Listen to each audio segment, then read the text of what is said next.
Islamic Research Academy present Khutbah of Qazi Muhammad Ibrahim on the topic Good Human Beings. It's time to give, it's time to live, honestly with no pretense. إن الحمد لله نحمده ونستعينه ونستغفره ونؤمن به ونتوكل عليه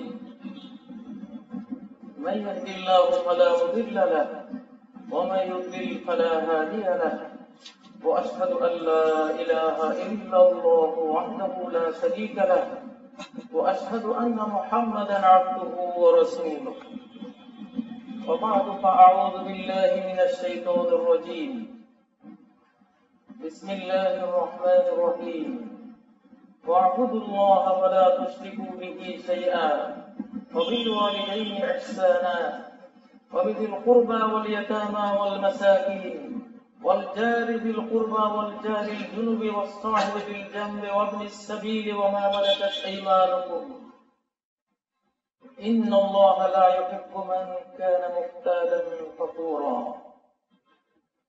ويقول الرسول صلى الله عليه وسلم والله لا يؤمن والله لا يؤمن والله لا يؤمن قيل من يا رسول الله قال الذي لا يأمن جاره بوائقه ويقول الرسول صلى الله عليه وسلم ما زال جبريل يوصيني بالجار حتى ظننت أنه سيورثه رواه البخاري সমস্ত প্রশংসা হৃদয় নিষ্ঠিত ইখলাস সমৃদ্ধ হামদ সানা গুণগান নিবেদন করছি মহান আল্লাহ রাব্বুল ইজ্জত ওয়াল জালালের উদ্দেশ্যে, যিনি আমাদেরকে মানুষকে সৃষ্টি করেছেন, মানুষের মধ্যে তার মনোনীত যে জাতি মুসলিম জাতি, সে জাতির অন্তর্ভুক্ত করেছেন। সালাওয়াত ও তাসলিম প্রেরণ করছি মুহাম্মদ রাসূলুল্লাহ সাল্লাল্লাহু আলাইহি ওয়াসাল্লামের প্রতি, যিনি প্রতিটি নরনারীর রাসূল ছিলেন, প্রতিটি শ্বেতাঙ্গ কৃষ্ণাঙ্গের রাসূল ছিলেন, যিনি শিশুদেরও রাসূল ছিলেন, কিশোরদেরও রাসূল, যিনি যুবকদের রাসূল ছিলেন, যিনি বৃদ্ধদেরও রাসূল ছিলেন, সর্বস্তরের নরনারীর তিনি রাসূল ছিলেন, জিনদেরও তিনি রাসূল ছিলেন। প্রিয় ভাইয়েরা, আজকে খুতবার আলোচ্য বিষয় হলো ভালো মানুষ, উৎকৃষ্ট মানুষ। কিভাবে আমরা প্রত্যেকেই একজন ভালো মানুষ হতে পারি, উৎকৃষ্ট সৃষ্টি হতে পারি। কাদা মাটির পৃথিবী একে সাজিয়ে গুছিয়ে যেমন মানুষেরা সবুজ শ্যামলিমাময় উদ্যানে পরিণত করে, একটা ধূসর মরু দেখতে কেমন, কিন্তু সাজানো গোছানো একটি বাগান, যার অস্তিত্ব জুড়ে সবুজের সমারোহ থাকে, রং বেরঙের ফল ফুল পত্র পল্লবের শোভা থাকে, ঝর্ণা ধারা প্রবাহ থাকে, মৃদুমন্দ বাতাস থাকে, পাখিদের কলকাকলি থাকে, আরো কত কি শোভা মনোমুগ্ধকর থাকে। সে সাজানো গোছানো বাগানটি কেমন, আর একটি মরুভূমি শুধু বালি আর বালি, সেটি কেমন। গাছগাছালি বিহীন জমিনকে আল্লাহ মৃত বলেছেন, আর গাছগাছালি সমৃদ্ধ জমিনকে জীবিত বলেছেন। আওয়ালাম ইয়ারাউ আন্না নাসুকুল মাআ ইলাল আরদিল জুরুজ কি দেখে না ওর প্রান্তরের দিকে আমি মেঘমালাকে প্রবাহিত করে নিয়ে যাই? অন্যত্র বলছেন এই মেঘমালা থেকে বর্ষিত পানি রাশি দিয়ে মৃত পৃথিবীকে আমি সবুজ শ্যামলিমা দিয়ে প্রাণবন্ত জীবন্ত করে তুলি। আমরাও তো আমাদেরকে সাজিয়ে নিতে পারি। এই পৃথিবী যেমন তার সবুজের সমারোহ দিয়ে সাজিয়ে গুছিয়ে নিজেকে মূল্যবান এবং জীবন্ত করে তোলে, মানুষের উচিত ইমানের চারা গাছ লাগিয়ে ইসলামের কিশলয় নিজের হৃদয় মরুতে লাগিয়ে রোপণ করে নিজেকেও ইমান, ইসলাম, সৎকর্মের হাজার সবুজ কিশলয় দিয়ে ফল ফুলের গাছ গাছালি দিয়ে সাজিয়ে গুছিয়ে আল্লাহর কাছে নিজেকে পেশ করতে। তাহলে তার জন্য আরেক সাজানো উদ্যান, সেখানে তৈরি এমন বাগান, হাজারো হাজারো সবুজ শ্যামলিমার সমারোহে মনোমুগ্ধকর সে জান্নাত, যার তলদেশ দিয়ে ঝর্ণার পর ঝর্ণার ধারা প্রবাহিত থাকবে। আমরা আমাদেরকে উদ্যানে পরিণত করি, মূল্যবান সব বিশ্বাস কর্ম দিয়ে সাজিয়ে গুছিয়ে নেই, তাহলে আল্লাহ আরেকটি সাজানো গোছানো জান্নাত আমাদেরকে দিয়ে দেবেন ইনশাআল্লাহ। কিভাবে একজন ভালো মানুষ হওয়া যায়? দুটো দিকে যদি আমরা অগ্রসর হই তাহলে আমরা ভালো হতে পারব। একটি হলো আমাদের সৃষ্টিকর্তার অধিকার, আরেকটি হলো আমাদের চারপাশে এ বিশ্ব জুড়ে যত সৃষ্টি আছে তাদের অধিকার। দুটো অধিকার যদি আমরা সচেতন ভাবে বুঝি এবং সেটা প্রত্যেক প্রাপককে অর্পণ করি, সেটা প্রদান করি, তাহলে আমরা অবশ্যই ইনশাআল্লাহ ভালো মানুষ হতে পারব। ভালো মানুষদের জন্যই এই পৃথিবী আল্লাহ সাজিয়েছে, সৃষ্টি করেছে। ভালো হওয়ার জন্যই কোরআন, হুদাল লিল মুত্তাকিন। কোরআন সবাইকে হিদায়াত করবে না, মুত্তাকিনদেরকে হিদায়াত করবে। মুত্তাকি মানুষটা কেমন? রাসূল সাল্লাল্লাহু আলাইহি ওয়াসাল্লামকে প্রশ্ন করা হয়েছে, মুত্তাকিন কারা? তিনি বললেন, কুল্লু মাহমুমিল কলবি সাদুকুল লিসান।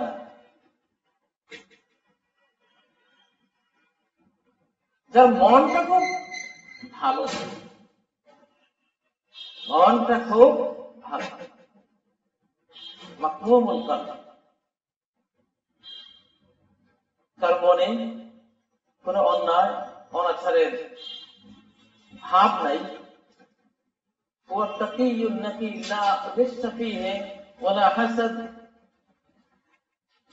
এমন অন্তর যার মধ্যে কোন বিদ্বেষ নাই, হিংসা নাই, পরশ্রী কাতরতা নাই। এইরকম অন্তরওয়ালা মানুষটিকে কোরআন পড়তে দেখাবে। কোরআনের হেদায়েত নিতে হলে মনটাকে আগে এরকম কোরআন একটা মনোবৃত্তি জাগ্রত করতে হবে। আমি ভালো হবো সাদুকুল লিসান, তার রচনা, যার কথাগুলো খুবই সত্যাশ্রয়ী, সে সত্যবাদী। ভালো মনের একজন মানুষ হলে, সত্যবাদী একজন মানুষ হলে কোরআনে গিয়ে আসবে যে হ্যাঁ, তোমার মতো একজন ছাত্রকে আমি রাস্তা দেখাবো। হুদাল লিল মুত্তাকিন। ভালো হওয়ার যোগ্যতাটা আগে সৃষ্টিগত ভাবে যেটা আল্লাহ দিয়েছেন এটা সেরকম রেখে যদি কোরআনের সামনে বসি, হেদায়েত পেয়ে যাবে ইনশাআল্লাহ। আল্লাহ আমাদেরকে সৃষ্টিগত ভাবে খুবই ভালো বানিয়েছেন। কুল্লু মাউলুদিন ইউলাদু আলাল ফিতরা, প্রতিটি শিশুই তার সহজাত ইসলামী মনোবৃত্তি, একত্ববাদ এবং সৎ মানুষের মনোবৃত্তি নিয়ে সে জন্ম লাভ করে। পৃথিবীতে আসার পরে তার মাতা পিতা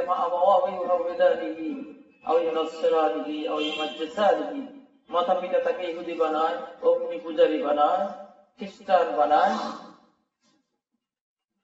পরিবেশ তাকে নষ্ট করে দেয়। আকাশের স্বচ্ছ মেঘের রূপার মতো সাদা সুন্দর বৃষ্টির ফোঁটা গোবরের গর্তে পড়লে সাথে সাথে যেমন হয়ে যায়, ঠিক অন্য জগৎ থেকে আসা একজন মানুষ আমাদের সমাজটা যদি পঙ্কিল হয়, নষ্ট সমাজ হয়, এখানে পড়ার পরে আকাশের পানির মতো সেও নষ্ট হয়ে যায়। নষ্টটা হয় পরে, কিন্তু আল্লাহ খুবই ভালো বানিয়েছেন মানুষ। সূরা আন-নিসা 36 নম্বর আয়াতটি পড়েছি।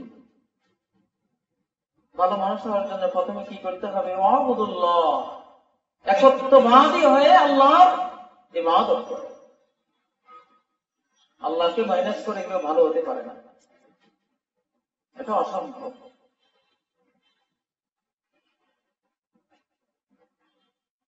আল্লাহকে যে বাদ দেয় সে হিটলার হবে, সে কাবিল হবে, সে খুনি হবে, ফেরাউন হবে, নমরুদ সাদ্দাদের মতো অত্যাচারী উৎপীড়ক হবে।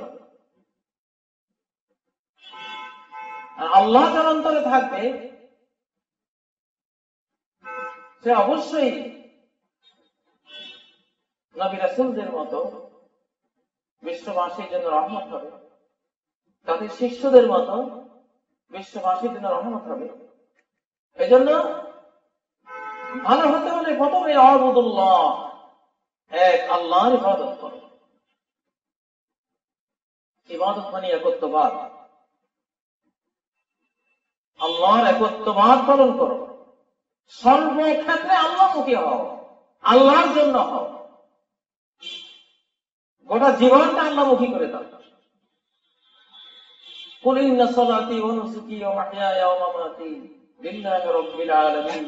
আমার সালাত, আমার কুরবানি, আমার জীবন মরণ, মানে ইবাদত আর কতগুলো বলবো? এক কথায় পুরো জীবনটা। এবং যদি মরে যাই, জীবন ত্যাগ করি, সেই ত্যাগটাও আল্লাহর জন্য। জীবন থাকলেও আল্লাহর জন্য, জীবন যখন ত্যাগ করবো সেটা আল্লাহর জন্য, সবটাই আল্লাহর জন্য। লিল্লাহি রাব্বিল আলামিন লা শারীকা লাহু। আমার এই সালাত কুরবানির মধ্যে যেমন কোনো শরীক নেই, আমার জীবনের মধ্যেও আর কোনো শরীক নেই। আমার পুরো জীবনটার মধ্যে কালমার্ক্সের জন্য আমি বেঁচে থাকবো না, আমি লেনিনের জন্য বেঁচে থাকবো না, আমি ফ্রয়েডের জন্য বেঁচে থাকবো না, আমি কোন রাষ্ট্রনায়কের জন্য বেঁচে আছি সেটা নয়, বেঁচে আছি আল্লাহর জন্য। যেদিন মরে যাব আল্লাহর জন্য মরে যাব। লা শারীকা লাহু। আমার জীবনের মধ্যেও কারো শরীকানা নেই, আমার মৃত্যুর মধ্যেও কারো কোনো অংশীদারিত্ব নেই। এটাই হলো কঠিন। পৃথিবীর বুকে যদি কোনো কঠিন কাজ থাকে সেটা এটা। এখানে এসেই 1000 ছাত্রের মধ্যে 999 জন ফেল। মানব জাতির প্রতি 1000-এর মধ্যে একজন উত্তীর্ণ, জান্নাতে যাবে, যারা তাদের সালাত, তাদের কুরবানি, তাদের জীবন, তাদের মরণ আল্লাহর জন্য শুরু দিয়েছে। বেঁচে ছিল আল্লাহর জন্য, মরেও গেছে আল্লাহর জন্য।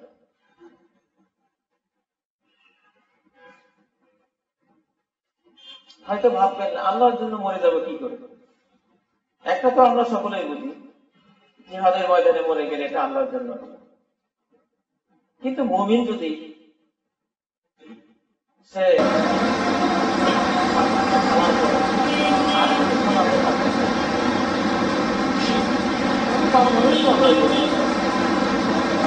মনে করেন আমি বেঁচে থাকবো,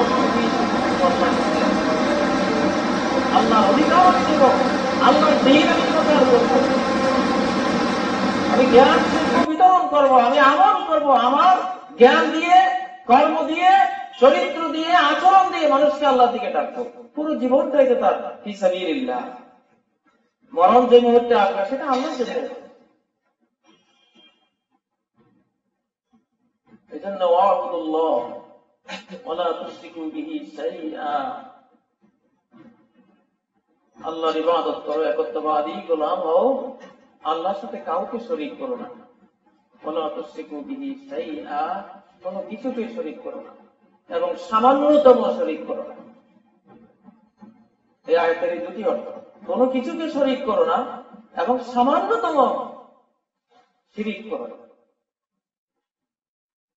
আল্লাহর অধিকার যদি এইভাবে আমরা দিয়ে দিই, তারপরে আসবে মানবাধিকারের প্রশ্ন, সৃষ্টির অধিকারের প্রশ্ন। আল্লাহ তাআলা সমাজটি কিভাবে বিনির্মাণ করছেন? বিশ্বের কোন সমাজ বিজ্ঞানী আল্লাহর মতো এরকম একটি সমাজ নির্মাণ করতে পারবে? আল্লাহ বলছেন, তোমরা ভালো মানুষেরা মিলে যে সমাজটি তৈরি করবে, সেখানে যারা মাতা পিতার ভূমিকায় আছে, এরা একটাই পাওনা তোমাদের সবার, এক ধরনের আচরণ তারা পাওনা, সেটা হলো ইহসান, সুন্দরের প্রাপক তারা। যত সুন্দর কথা, যত সুন্দর ভাব, যত সুন্দর ভঙ্গিমা, যত সুন্দর আচরণ, যত সুন্দর ব্যবহার, সুন্দর আপ্যায়ন, সুন্দর সেবা, সুন্দর বলতে যা আছে, এটা মাতা পিতার হক, তারা পাবে। সমাজে মাতা পিতা হয়ে যাতে তারা গৌরব বোধ করতে পারে। একটি ভালো সমাজের মধ্যে আমরা মাতা পিতা হয়েছি, মা হয়েছি, পিতা হয়েছি।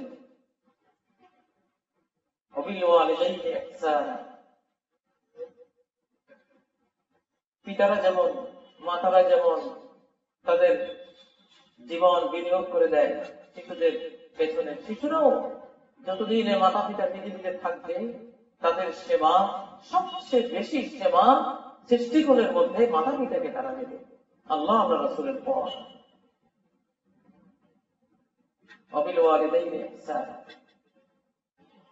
মাতা পিতার জন্য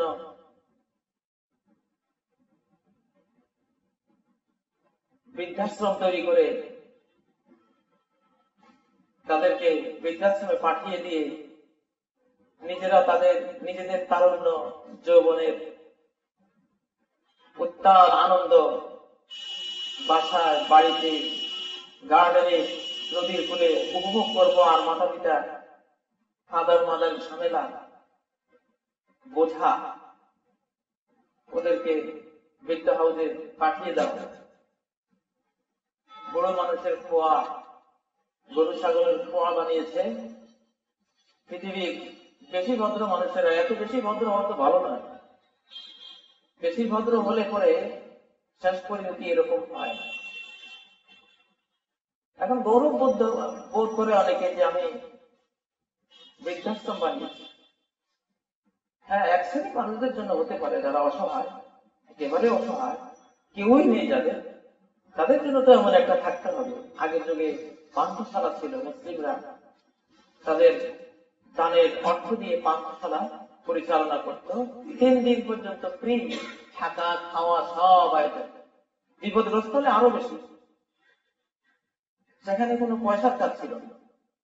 এটাকেই পরে বর্তমান ভদ্রলোকেরা হোটেল ব্যবসায় 5 স্টার। তোমাদের এটা যদি 5 স্টার হয়, তাহলে সে একান্ত মানবিক সেবার সে প্রাণ কেন্দ্রগুলো, পান্থশালাগুলো কত স্টার ছিল? সেগুলো তো 10 স্টার কেউ ছাড়িয়ে যাবে, আরো বেশি। প্রিয় ভাইয়েরা,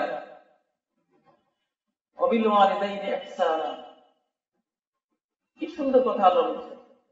একটা সুন্দর সমাজ গড়তে গেলে সমাজে যারা মা বাপের পর্যায়ে চলে যাবে, কিছুতেই একটা ভালো সমাজ হবে না মা বাপের সাথে যদি তোমরা ওই সমাজে ভালো ব্যবহারের আইটেমটা না রাখো, উপাদান না রাখো।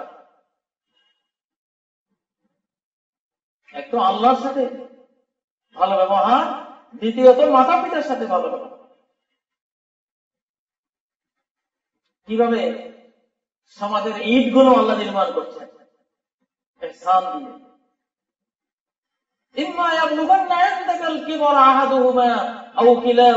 মাতা পিতার 2 জন অথবা 1 জন তোমার কাছে যদি বার্ধক্যের সীমানায় উপনীত হয়, যদি তুমি মুসলিম সমাজের সদস্য হও, মুসলিম হও, তাহলে তোমার সমাজে এই মাতা পিতার প্রতি কোনো উপ শব্দ উচ্চারণ হতে পারবে। তাদের সেবা করতে গিয়ে তুমি উ করে চিৎকার করতে পারবে না, আর তোমার দুর্ব্যবহার দিয়েও তাদেরকে উ করতে বাধ্য করতে পারবে। এমন দুর্ব্যবহার করবে না যে উ করে তারা ভিতরে দুঃখ প্রকাশ করবে। ফালা তাকুল লাহুমা উফ,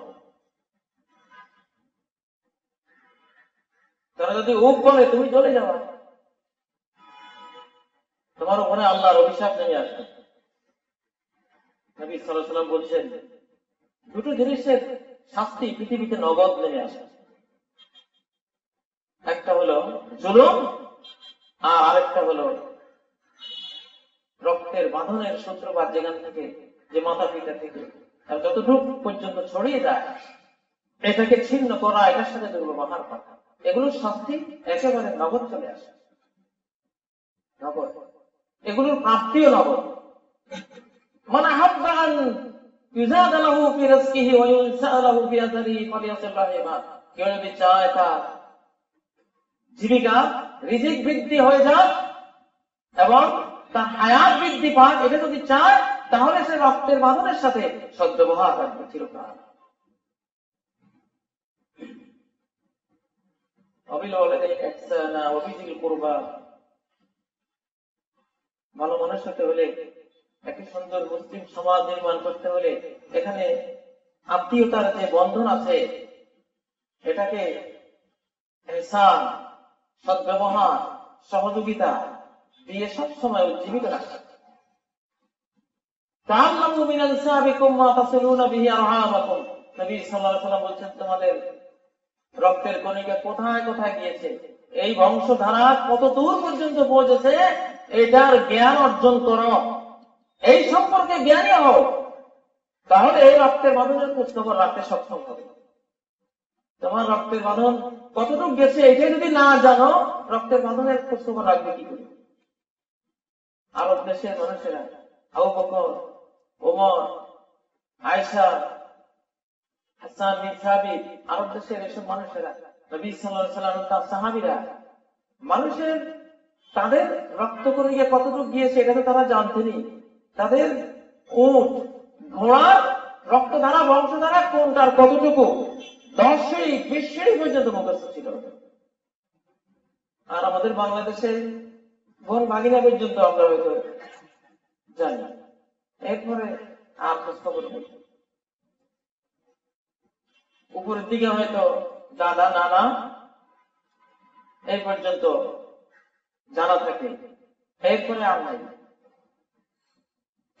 তার মানে আমরা ছেলে রাহিনী, রক্তের বাঁধনকে আমরা উপেক্ষা করি। জাতিগত ভাবে আমাদের দেশে রক্তের বাঁধনের প্রতি শ্রদ্ধাবোধ বা অধিকার দেওয়ার যে ইসলামী একটা কর্তব্য আছে, এটা আমাদের দেশে খুব কম, খুব কম। এই জন্য বরকত কম আমাদের জীবনে, ধীরে ধীরে সবকিছু হারিয়ে যাচ্ছে, রিজিক কমে যাচ্ছে এবং হায়াত কমে যাচ্ছে, সবকিছুতে আমরা ক্ষতিগ্রস্ত হচ্ছি। এই বাংলাদেশ সম্পর্কে এখন বলা হচ্ছে এক গ্লাস মিষ্টি পানি, সুপেয় পানি পেতে এখানে কষ্ট হয়ে যাবে আজ থেকে 50 বছর পরে, অথচ মিঠা পানিতে না শুকনি করতে করতে এদেশে মাছে আর পানিতে এক সমান ছিল। একসময় আমরা দেখি কোথায় হারিয়ে গেছে, এখন নেই। সেই বৈশাখ মাসের কই মাছটা এখন আর দেখা যায় না। নাদুস নাদুস কই মাছ খাওয়ার জন্য চাকরিজীবী মানুষেরা গ্রামে চলে যেত, ছুটি নেই। এখন সেটার বদলে এসে তেলাপিয়া মাছ, কই মাছের কতই কাটা, হাত পাবো ওরকম কিছুটা, কিন্তু স্বাদ নেই।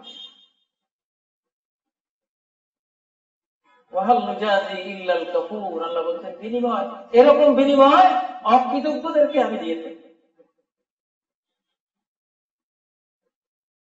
প্রিয় ভাইয়েরা,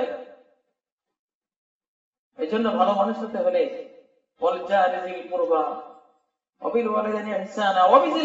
নিকট আত্মীয়দের সাথে ইহসান করতে হবে, খোঁজ খবর নিতে হবে। সমাজে দুই ধরনের দুর্বল মানুষ থাকে, এক ধরনের দুর্বল থাকে এটি শারীরিকভাবে দুর্বল, ছোট্ট শিশু, এদের প্রতি সদ্ব্যবহার, পিতার ভূমিকায় অবতীর্ণ হয়ে পিতা থাকলে যা করতেন সেটা করা তাদের জন্য। যাদের মাথা মুছে দিলে গুনাহ মাফ হয়ে যায়, যাদের সম্পদ অপহরণ করলে ইন্নামা ইয়াকুলুনা ফি বুতুনিহিম নারা, যারা এদের সম্পদ অপহরণ করছে, খাচ্ছে অন্যায়ভাবে, এরা পেটের মধ্যে আগুন ঢুকাচ্ছে। আল্লাহ নিজে বলছেন আগুন ঢুকাচ্ছে। শারীরিকভাবে দুর্বলেরা, এদের পাশাপাশি প্রতিবন্ধী আছে, বঙ্গ আছে, তারাও দুর্বল, এদের প্রতি ইহসান করা। ওয়াল মাসাকিন, আরেক গ্রুপ আছে সম্পদের দিক থেকে দুর্বল, ফকির মিসকিন, সম্পদ দিয়ে তাদের সাথে সদ্ব্যবহার করা। তাদের একটা অধিকার ধনীর সম্পদে আল্লাহ রেখেছেন শতকরা 2.5 টাকা। এটা ধনীর সম্পদ নয়, গরিবের সম্পদ। এবং রোজার মধ্যে যাকাতুল ফিতর তাদের অধিকার, এগুলো দিয়ে দেয়া। তারপর আল্লাহ বলছেন ওয়াল জারি বিল কুরবা ওয়াল জারি জুনুবি ওয়াস সাহিবি বিল জামবি ওয়া বিস সাবিল। 3 ধরনের প্রতিবেশী আছে আমাদের। এক ধরনের প্রতিবেশী যার একটা হক, আরেক ধরনের প্রতিবেশী যার 2টা হক, আরেক ধরনের প্রতিবেশী যার 3টা হক। যে প্রতিবেশীর একটা হক, সে হলো পার্শ্ববর্তী কোন অমুসলিম প্রতিবেশী। সে অমুসলিম কিন্তু আমার প্রতিবেশী, প্রতিবেশিত্বের একটা অধিকার তার আছে। তার ঘরে কেউ চুরি করলে অন্য 10টি ঘরে চুরি করার চেয়ে বেশি অপরাধ, যদিও সে অমুসলিম। তারপর নারীর সাথে ব্যভিচার করলে, অন্য নারীদের 10 জনের সাথে ব্যভিচার করলে যা হবে এর চেয়ে বেশি হবে, যেহেতু সে প্রতিবেশী। লা ইয়াজনি আর-রাজুলু বি'আশরি নিসওয়াতিন আইসারু আলাইহি মিন আন ইয়াজনিয়া বিইমরাআতি জারিহি। আল্লাহ রাসূল বলছেন, নিজের প্রতিবেশীর স্ত্রীর সাথে মন্দ কর্ম করা অন্য 10টি নারীর সাথে মন্দ কর্মের চেয়ে আরো বেশি মারাত্মক, যেহেতু সে প্রতিবেশী, হোক না সে অমুসলিম। লা ইয়াসরিকা আর-রাজুলু মিন বাইতি জারিহি আইসারু আলাইহি মিন আন ইয়াসরিকা মিন আশরি আবিয়াতিহি। নিজের প্রতিবেশীর ঘরে চুরি করা অন্য 10টি ঘরে চুরি করার চেয়ে আরো মারাত্মক। এটা বড় পাপ। আর এক প্রতিবেশী 2টা হক আছে।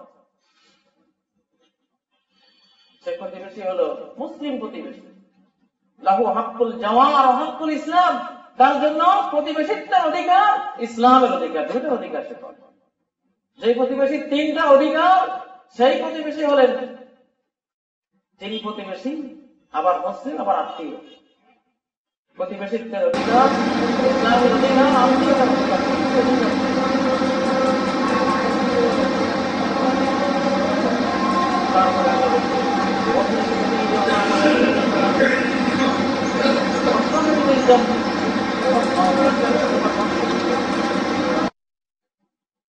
তোমার সাথে জীবনের সামান্য সময়ের জন্য একজনে এসে যুক্ত হয়েছে, সে তোমার একজন ক্ষণকালের প্রতিবেশী, তার সাথে দুর্ব্যবহার করা যাবে না।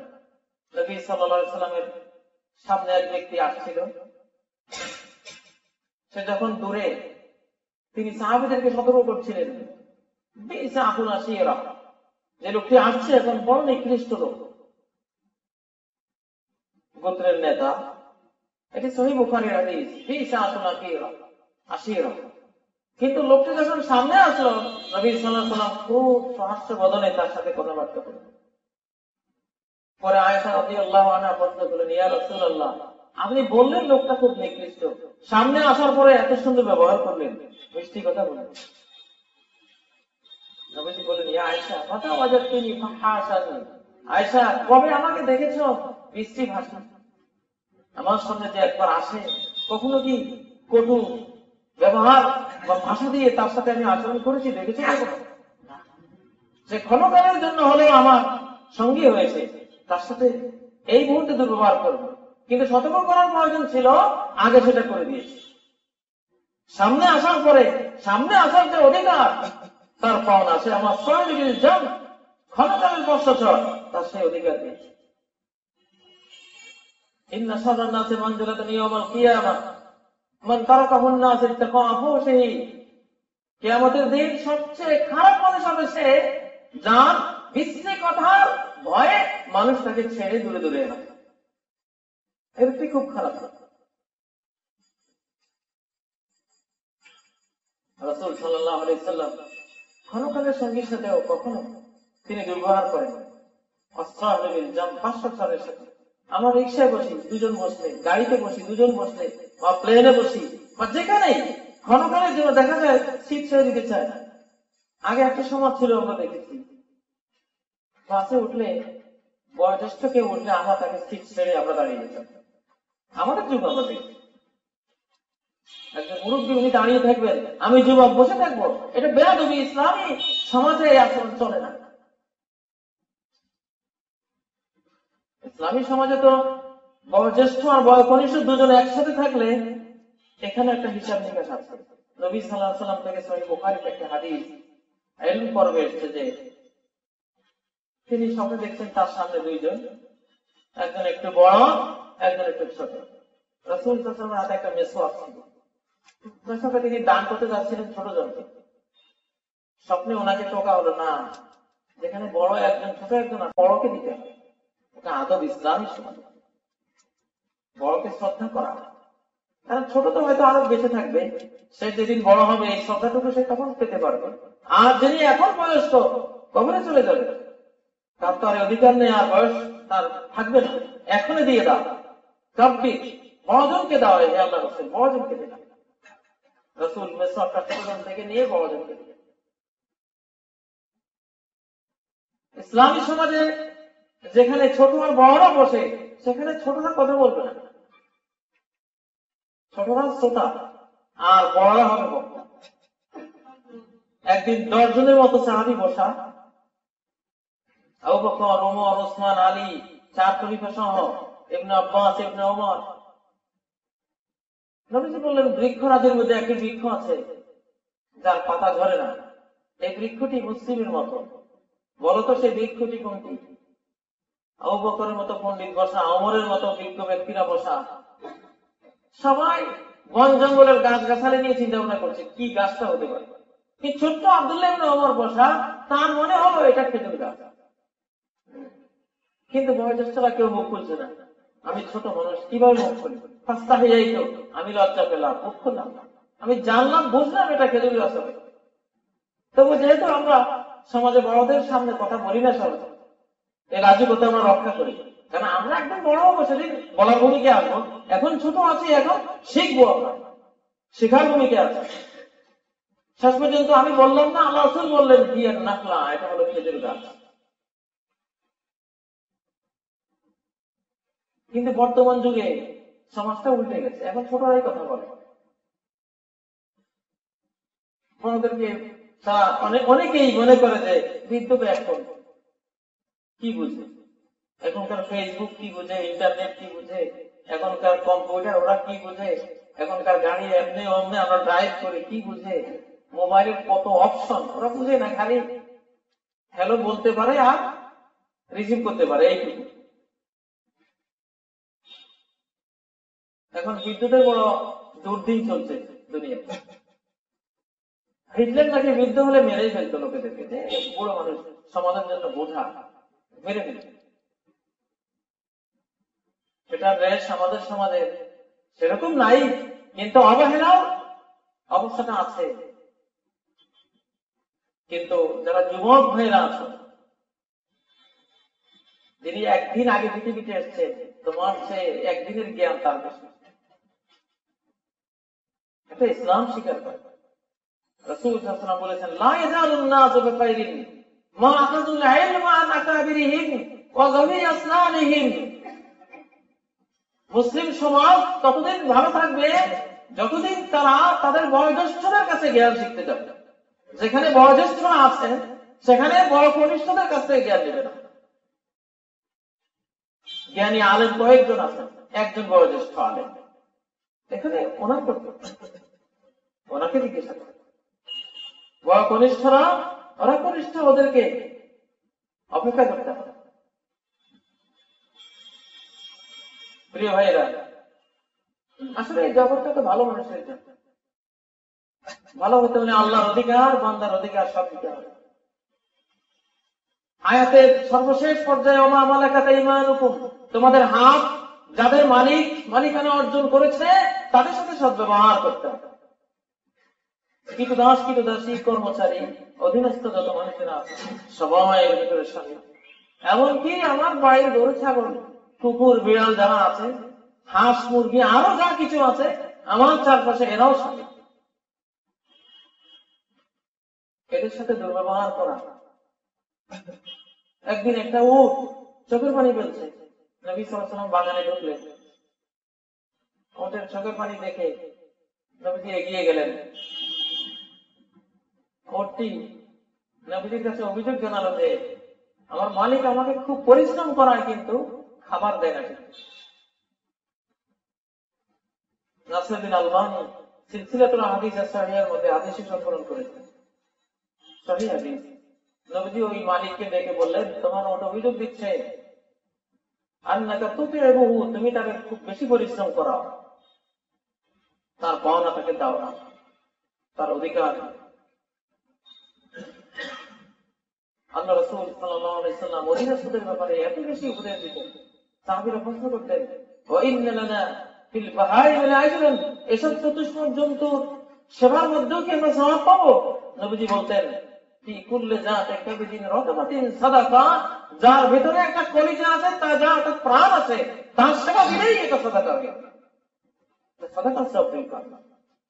আর ওই বিখ্যাত হাদিস আমরা সবাই জানি, একটা কুকুরকে পানি পান করিয়ে একজন মস্ত বড় গুনাহগার ব্যক্তি তিনি জান্নাত লাভ করলেন, কুকুরকে পানি পান করেন। প্রিয় ভাইয়েরা, আজকের সমাজে ভালো মানুষের বড় অভাব। ভালো মানুষ হতে পারলে দিন দুনিয়ার দায়িত্ব আল্লাহ নিয়ে নেন। একজন ভালো পিতার কথা সূরা আল কাহফে এসেছে,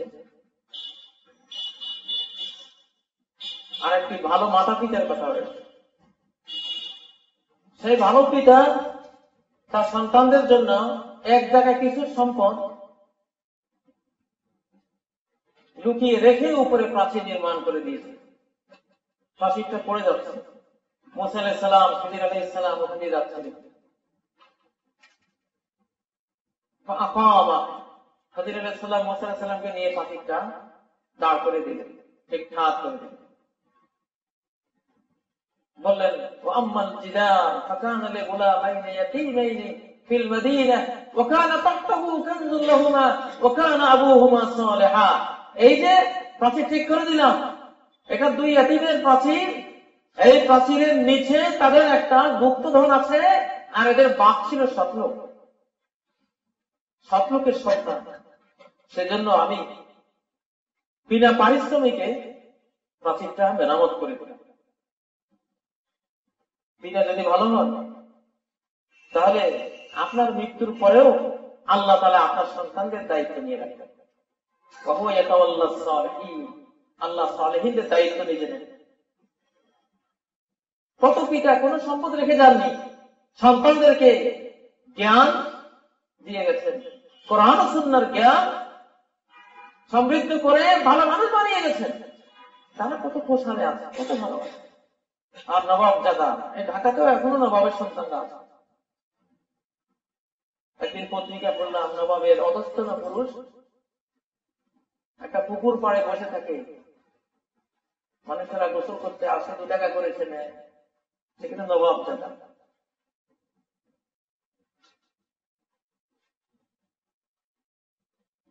সেজন্য পিতা যদি ভালো হয়, তার সন্তানদের জন্য চিন্তা করতে হয় না। মা বাবা যদি ভালো হন, ভালো শিক্ষা শিশুদেরকে দিতে পারেন, আপনার মৃত্যুর পরে কি হবে সে চিন্তা করা লাগবে, সেটা আল্লাহ দায়িত্ব। এই পৃথিবীতে ভালোরই মূল্য, মন্দের মূল্য নেই। সহিহ বুখারীতে বনী ইসরাইলের 2 জন মানুষের কথা উল্লেখ হয়েছে। একজন আরেকজনের কাছে ঋণ চাচ্ছে, সেখানে কেউ নেই, কোন সাক্ষীও নেই, লেখকও নেই, কোন লোক আশপাশে নেই। ভাই, আমাকে 1000 স্বর্ণ মুদ্রা ঋণ দাও। তৎকালের 1000 স্বর্ণ মুদ্রা এখনকার অন্তত 100 কোটি টাকার সমান হয়ে যায়। লোকটি বলল যে এই তিনি 20,000 ঋণ দিব, 1,000 দিনার তোমাকে ঋণ দিব, সাক্ষী নিয়ে এসো। ঋণ গ্রহীতা বললেন কাফা বিল্লাহি শাহীদা, এখানে তো কোনো মানুষ আমি সাক্ষী পাবো না। তো এইসব ক্ষেত্রে আজকের এই মুহূর্তে আল্লাহ সাক্ষী হিসেবে যথেষ্ট। দাতাও এত ভালো ছিলেন। আচ্ছা ঠিক আছে, তাহলে এক কাজ করো, সাক্ষী যেহেতু দিতে পারলে না, এই তিনি বিল কাফিল, একজন জিম্মাদার দাও। তুমি ঋণ দিতে না পারলে আমি তার কাছে ঋণটা যাতে আদায় করতে পারি, এমন একজন জিম্মাদার তোমার জামিনদার আমাকে দাও। সে বললো আমি কাকে পাবো এখন এই সাগরের কিনারায়? কাফা বিল্লাহি কাফিলা, কাফিল হিসেবে আল্লাহ যথেষ্ট। লোককে ঋণটা দিয়ে দিল। যদি এটা আমাদের শরিয়ায় এটা এভাবে নাই, পূর্ব শরিয়তের কথা সহিহ বুখারীতে এসেছে, কিন্তু একজন ভালো মানুষ হলে কি হয় সেই ঘটনা হিসেবে রাসূল সাল্লাল্লাহু আলাইহি ওয়াসাল্লাম এটা ব্যক্ত করেছিলেন। ঋণ পরিশোধের যে তারিখ, সেই তারিখ হয়ে গেল। ঋণ গ্রহীতা 1,000 স্বর্ণ মুদ্রা নিয়ে সাগরের তীরে উপস্থিত, কোন জাহাজ নেই, সারাদিন অপেক্ষা করে জাহাজ পেলেন। পরে তিনি একটা কাঠ এনে কাঠের ভিতরে একটু খালি করে নিয়ে 1,000 স্বর্ণ মুদ্রা সেখানে দিয়ে একটা চিঠি লিখে দিলেন যে ভাই, বহু প্রতীক্ষা করে কোনো জাহাজ পেলাম না, তোমার টাকাটা এইভাবে দিয়ে দিলাম। কাঠটা খোদাই করে ভিতরে 1,000 স্বর্ণ মুদ্রা ঢুকিয়ে একটা চিঠি দিয়ে একটা গ্লাস দিয়ে এটাকে ব্লক করে সাগরে ফেলে দিল, বিসমিল্লাহ পড়ে ডুবে গেল। আল্লাহকে বললেন যে আল্লাহ, লোকটি আমার কাছে সাক্ষী চেয়েছিল, আমি বলেছিলাম যে তুমি সাক্ষী হিসাবে যথেষ্ট। আমার কাছে জিম্মাদার চেয়েছিল, আমি বলেছিলাম তুমি জিম্মাদার হিসেবে যথেষ্ট। আজকে আমি তো জাহাজ পাইনি, এখন আমি দিয়ে দিলাম, তোমার উপর ভরসা, এটা পৌঁছে দিও। ওই প্রান্তে ওই লোক সারাদিন প্রতীক্ষা করে জাহাজ না দেখে শেষ পর্যন্ত বিকেল বেলায় দেখে যে কাঠের টুকরো একটা ভাসতেছে। সে ভাবলো খালি যে লাভ কি, এটা নিয়ে যাই, খড়ি হিসাবে কাজ করা যাবে। বাড়িতে নিয়ে দেখে, এটা ফেলে দেখে ওর ভিতরে 1,000 স্বর্ণ মুদ্রা এবং চিঠিও সেখানে লেখা। প্রিয় ভাইয়েরা, তারা দুজনে সৎ ছিলেন, ভালো মানুষ ছিলেন, এই জন্য আল্লাহ দায়িত্ব নিয়েছেন, আল্লাহ তার সম্পদ নষ্ট করে। কিছুদিন আগে ওই বাংলাদেশে একজন কাঠ, যিনি কাঠ আনা নেয়া করতেন এবং যাকাত দিতেন পাই পাই হিসেব করে, জাহাজ ডুবিতে ওনার সবগুলো কাঠ সাগরে পড়ে গিয়েছে। তিনি কোনো মতে বেঁচে এসে চিটাগাং বন্দরে দেখে ওনার কাঠগুলো, ওনার কাঠগুলো সব বেশি বেশি আসে। পত্রিকায় পড়েছি। উনি বলেছিলেন যে আমি জাকাত দিয়ে বলল, আমার এই কাঠ নষ্ট হবে না, যদিও আমার জাহাজ ডুবি হয়েছে, কিন্তু আমার এই সম্পদ নষ্ট হতে পারে না, আমি হিসেব করে আমি জাকাত দিই প্রতি বছর। পরে ঠিকই আল্লাহ তাআলা পৌঁছে দিয়েছে। এই জগতে এটি ভালো মানুষের জগৎ। কারণ যতই নিজেকে আনা রব্বুকুমুল আলা, আমি তোমাদের সবচেয়ে বড় মাবুদ, মুসা আলাইহিস সালাম সম্পর্কে উক্তি করেছিল, আনা খায়রুন মিন হাযাল্লাযী হুয়া মাহিন। আমার রাষ্ট্রের লোকেরা বলো তো, আমি উত্তম না এই মুসা, যার আমার তুলনায় কোনো বংশমর্যাদাও নেই, সে উত্তম? কে উত্তম? কারণ নিজেকে খাইর বলে দাবি করে, কিন্তু বলে কি হবে? দুষ্ট ছিল, আল্লাহ তাআলা তাকে লোহিত সাগরের তলায় তার আর্মি বাহিনী সহ ডুবিয়ে এই পৃথিবী থেকে বিদায় করে দিয়েছে। আগে তার নাম আসলাম লানাতুল্লাহ আলাইহি। আবু জাহালের নাম শুনলেই, আবু জাহাল রহমতুল্লাহ আলাইহি কেউ যদি বাংলাদেশে বলে, সাথে সাথে মার খেয়ে ফেলবে, স্বাভাবিক। মন্দ আমরা একদিন হতে পারি, কিন্তু শেষ রেজাল্ট আমি দেখবো যে আমি সব হারিয়েছি। মন্দের কোন রেজাল্ট নেই। কত জমিদার আমরা দেখি সারা বাংলাদেশে, জমা পড়ে মাঝে মধ্যে, বিশেষ করে আমাদের মৌসুমে যখন যায়, এই বাড়িটা কার, এটা একসময় জমিদার বাড়ি ছিল, চামচিকে আর মাদুর উঠতেছে। তুই একটা কুকুর বসা, কিচ্ছু নাই, পুরনো বিল্ডিং জরাজীর্ণ, বসে বসে করছে। সাথে সাথে আল্লাহর কোরআনের আয়াত খেয়াল হয়, ফাতিলকা মাসাকিনুহুম খাওয়াতিয়াতাম বিমা যালামু, ওই দেখো ওদের ঘর বাড়ি সব জনমানব শূন্য হয়ে পড়ে আছে। কেন? বিমা যালামু, জালিম জুলুম করেছে। কোন জালিমের ঘর বাড়িতে শেষ পর্যন্ত বাতি জ্বালাবার লোকও খুঁজে পাওয়া যায় না। অত্যাচারী জমিদারদের ঘর বাড়ি খানা বাংলাদেশের স্মৃতি পড়ে আছে। আর কোথায় শাহজালাল রহমতুল্লাহ আলাইহি মরে গেছেন কবে? এখনো শাহজালাল বিমানবন্দর, শাহজালাল বিমানবন্দর, আমানত শাহ বিমানবন্দর, এরা কে ছিল কোন ইতিহাসে খুঁজে পাই না সঠিকভাবে। কিন্তু আল্লাহ তাআলা তারা ভালো ছিলেন।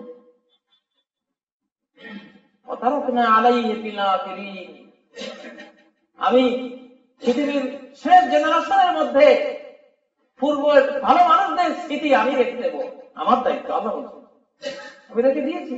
সালামুন আলা নূহিন ফিল আলামিন, নূহ আলাইহিস সালামকে এখনো সালাম দিচ্ছি। সালামুন আলা ইব্রাহিম, সালামুন আলা ইয়াসিন, সালামুন আলা মূসা ওয়া হারুন, এখন তো সালাম যাচ্ছে। প্রিয় ভাইরা, এজন্য আজকের এই সমাজ যেভাবে আমরা নষ্ট হয়েছি, কিভাবে সমাজকে ভালো করা যায়, ভালো মানুষের সমাজে রূপান্তরিত করা যায়, সেই চেষ্টাটা আমাদের প্রত্যেককেই করতে হবে। আর সেটা করতে হবে সৃষ্টিকর্তার অধিকার ফুলফিল করে এবং সৃষ্টির অধিকার ফুলফিল করার মাধ্যমে। হাদিসের ভান্ডার, কোরআনের ভান্ডারে দৃষ্টি বুলালে কত ভালো মানুষের ইতিহাস আমরা পড়ি, আল্লাহ তাআলা সেগুলি ব্যক্ত করে। একদিন এক ব্যক্তি হাঁটতেছে, সে মেঘের মধ্যে আওয়াজ শুনলো যে অমুকের বাগানে বৃষ্টি বর্ষণ কর। মেঘের পিছিয়ে পিছিয়ে লোকটি দৌড়ালো, দেখি এই মেঘ কোথায় গিয়ে বৃষ্টি বর্ষণ করে। দেখলো যে এক বাগানের উপরে গিয়ে মেঘ থমকে দাঁড়ালো, অঝোর ধারা সেখানে বৃষ্টি বর্ষণ করছে। জিজ্ঞাসা করলো, ভাই এই মেঘের মধ্যে আমি আওয়াজ শুনেছি তোমার কথা, তোমার বাগানে বৃষ্টি দেওয়ার জন্য, তুমি কি আমল করো? সে বললো, আমি এই বাগানের ফসল যা এখান থেকে উৎপন্ন হয় 3 ভাগ করি। 1 ভাগ ফিসাবিলিল্লাহ দান করে দেই, 1 ভাগ নিজের ছেলে মেয়েদের জন্য রাখি, আরেক ভাগ বীজ হিসেবে সংরক্ষণ করি। তখন সে বললো, এই জন্যই এই মেঘের মধ্যে আমি নিজে শুনেছি তোমার নাম, যে এসকে হাদিকাতা ফুলান, অমুক ব্যক্তির বাগানে বৃষ্টি বর্ষণ করো। পৃথিবীর পড়াতে পড়াতে ভালো মানুষের ইতিহাস এভাবে লেখা আছে। প্রিয় ভাইয়েরা, এই জন্য আপনি ভালো কি মন্দ আপনার সমাজের সাক্ষী। নবী সাল্লাল্লাহু আলাইহি ওয়াসাল্লাম বলে গেছে, যদি কেউ মারা যায়, ফাশাহিদা লাহু আরবা'ু রিজালিন মিন জিরানিহি আল-আকরাবিন, তার আশপাশের 4 জন মানুষ স্বাগত মুক্তি করলো, লোকটা ভালো ছিল। কেউ জিজ্ঞাসা করে না, আপনা হতেই পর্যালোচনা করছে, বড় ভালো লোক। নবী সাল্লাল্লাহু আলাইহি ওয়াসাল্লাম বলছেন, ওয়াজাবাত লাহুল জান্নাহ, আল্লাহর উপরে তাকে জান্নাত দেওয়া ফরজ হয়ে গেছে। আনতুম শুহাদাউল্লাহি ফিল আরদ, এই জমিনে তোমরা আল্লাহর সাক্ষী। কে ভালো কে মন্দ 70,000 পর্দার অন্তরালে বন্ধ করলেও এটা একদিন বের হবে। 70,000 পর্দার অন্তরালে ভালো করলে সেটাও একদিন বের হবে। কারণ বের করার সিস্টেম করা আছে। আল্লাহু মুখরিজুম মা কুনতুম তাকতুমুন, লুকিয়ে যা করো আল্লাহ এটা বের করে নিজে দায়িত্ব নিয়েছে। সূরা আল-বাকারা স্পষ্ট বলেছে। আলবানী আরেকটি সহিহ হাদিস বর্ণনা করেছেন, ইন্না লিল্লাহি মালাইকা তানতিকু আলা আলসিনাতি বনি আদম বিমা ফিল মারই মিনাল খাইরি ওয়াশ শার। আল্লাহর একদল ফেরেশতা আছে নিয়োজিত, মানুষের জিহ্বা ব্যবহার করে কার ভিতরে কি গুণ আছে কি দোষ আছে এগুলি বলে বেড়ায়। একদল ফেরেশতা আছে। একটা লোক হঠাৎ বলবে যে এই লোকটা খুব ভালো ওলিউল্লাহ, আপনার কেন বলতেছে সে জানে না, কিন্তু আসলে খুঁজে দেখা যায় খুবই ভালো লোক। আরেকটা লোক খুব ভদ্র হয়ে চলে, মানুষ দেখলে বলে ভালো লোক না, খারাপ খামাখাই গণমানুষের মুখে তার ব্যাপারে একটা খারাপ ব্যক্তি, এগুলো আল্লাহ তুলে দেন, ফেরেশতারা এগুলি বলে। এই জন্য ভালো হলে ইনশাআল্লাহ ভালো রেজাল্ট পাবেন। ইমাম ইবনে তাইমিয়া রাহিমাহুল্লাহ সারা জীবন জেলে জেলে কাটিয়েছে। সব কথা বলতে না, সরকার জেলে নিত, বেদাতি সরকার পছন্দ করতো না। মুসলিম বিশ্ব তখন প্রায় বেদাতে ডুবা ডুবা অবস্থা, কিছু সদস্যরা ছাড়া। এই জন্য উনি হক কথা বলতেন না ওনাকে। কিন্তু ওনার মৃত্যুর পরে সিরিয়ার ইতিহাসে এত বড় জানাজা হয়নি যত বড় জানাজা ইমাম ইবনে তাইমিয়া রাহমাতুল্লাহ আলাইহি হয়েছে। কোন গণপড়া নাই, লোকের সমুদ্র হয়ে গেছে চতুর্পাশে, এইরকম অবস্থা। এজন্য ইমাম আহমদ বলতেন, ফারকুমা বাইনানা ওয়া বাইনাহুমুল জানাইজ, ভালো মানুষ আর মন্দ মানুষের মধ্যে পার্থক্য হয় জানাজা দেখে। জানাজা দিয়ে পার্থক্য হয়, এই বাংলাদেশেও আছে। বাংলাদেশের ইতিহাসেও আমরা জানাজা দিয়ে একটা পার্থক্য করতে পারি। অতএব আল্লাহ তাআলা আমাদেরকে ভালো মানুষ হওয়ার তৌফিক দান করুন। দুনিয়া আখিরাতে ভালো মানুষদের জন্য জান্নাত। এই পৃথিবীর সৃষ্টি হয়েছে ভালোদের জন্য। আর ভালো বলতে কোরআন ও সুন্নাহ বোঝানো হয়েছে যার ঈমান আছে, যার সৎকর্ম আছে, সৃষ্টিকর্তার অধিকার যে দিয়েছে, সৃষ্টির অধিকার যে দিয়েছে আল্লাহ নবী, তিনি বলতেন কারো সামান্যতম পাওনা থাকতে আমাকে মৃত্যু দিও না আল্লাহ। কেউ আমার কাছে সামান্য কিছু পাবে, সে অবস্থায় আমাকে মৃত্যু দিও না। যেদিন কারো কোনো পাওনা নেই, সব পাওনা বুঝিয়ে দিয়েছি, সেদিন দুনিয়া থেকে বিদায় করবে। আল্লাহ তাআলা আমাদেরকে এমন একটি চেতনা লালন করার তৌফিক দান করুন। আকুলু কওলি হাযা ওয়া আস্তাগফিরুল্লাহ লি ওয়া লাকুম ফাস্তাগফিরুহু ওয়া তুবু ইলাইহি ইন্নাহু হুয়াল গফুরুর রহিম।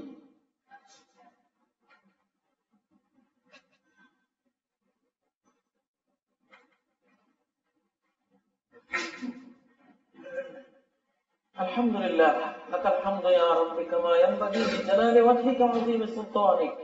لك الحمد حمدا كثيرا طيبا مباركا فيه ملء السماوات وملء الارض وما بينهما ملء ما شئت من شيء بعد. اهل الثناء والمجد احق ما قال العبد وكلنا لك عبد. اللهم لا مانع لما اعطيت ولا معطي لما منعت ولا ينفع ذا الجد منك الجد. وبعد فاعوذ بالله من الشيطان الرجيم. بسم الله الرحمن الرحيم. ان الله وملائكته يصلون على النبي يا أيها الذين آمنوا صلوا عليه وسلموا تسليما. اللهم صل على محمد وعلى آل محمد كما صليت على إبراهيم وعلى آل إبراهيم إنك حميد مجيد. اللهم بارك على محمد وعلى آل محمد كما باركت على إبراهيم وعلى آل إبراهيم إنك حميد مجيد. মুসল্লিয়ান কিরাম, এই উম্মতের মধ্যে নবী সাল্লাল্লাহু আলাইহি ওয়াসাল্লামের ভবিষ্যৎবাণী অনুসারে আমরা এখন ৭৩ দলে বিভক্ত হয়ে আছি। وتفترق هذه الملة على 73 ملة كلها في النار إلا واحدة. আমার উম্মত আমার পরে ৭৩ জাতিতে পরিণত হবে, ৭৩ উম্মতে পরিণত হবে। ৭৩ উম্মতে বিভক্ত হয়ে তারা ছিন্ন বিচ্ছিন্ন হয়ে পড়বে।